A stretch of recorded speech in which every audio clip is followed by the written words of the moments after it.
Olha, eu sou filha de pais jovens que eram hippies na época. Nasci no interior do Rio Grande do Sul, numa cidade chamada Tupã-Seretã. É um nome indígena que significa Terra da Mãe de Deus. E também recebi um nome indígena, né? Chayenne, que significa mulher bonita. Meus pais eram hippies, meus pais faziam pulseirinhas, assim, e a gente morou em várias cidades. E como eles tinham essa condição de viajar na maionese mesmo, eu acho, eles tiveram essa vibe uma época. E eu vivi muito isso quando eu era pequenininha. Viajei com eles, morei em Pelotas. Depois eles viraram agricultores e aí a gente foi morar numa chácara, num sítio onde eles plantavam. E aí a gente passava as manhãs assim em feiras e vendendo o queijo que a minha mãe produzia e vendendo os legumes e as verduras que a gente plantava, colhia. A minha infância foi muito pé no chão mesmo, literalmente pés no chão. A gente andava de pés descalços assim no sítio. E eu estudava numa escola municipal, onde na mesma sala de aula tinha a primeira, segunda, terceira e quarta série para uma única professora. Eu ia para a escola de trator, eu e a minha irmã. Eu não tive tive muita infância maravilhosa, mas eu não tive jardim de infância. Eu já entrei direto na primeira série. Então foi uma infância muito, muito legal, muito em família, assim, com bichos, cachorro, né? Tinha cachorro, tinha galinha, cuidava desses ovelhinhas que nasciam e as ovelhas não cuidavam, a gente levava para dentro de casa para dar mamadeira.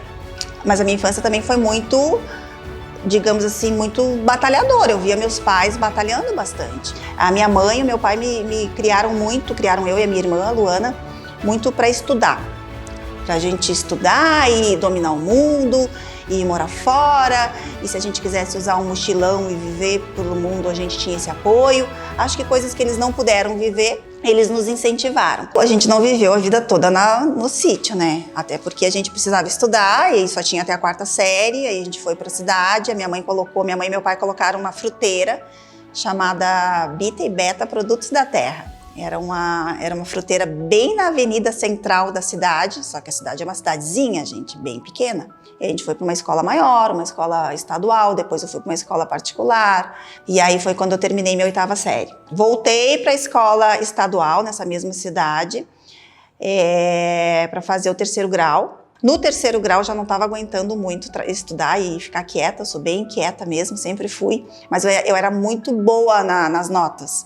Então eu peguei as regras lá para ver o que eu poderia fazer para já ir embora daquela cidade e estudar numa cidade maior. Eu queria ir embora para Santa Maria.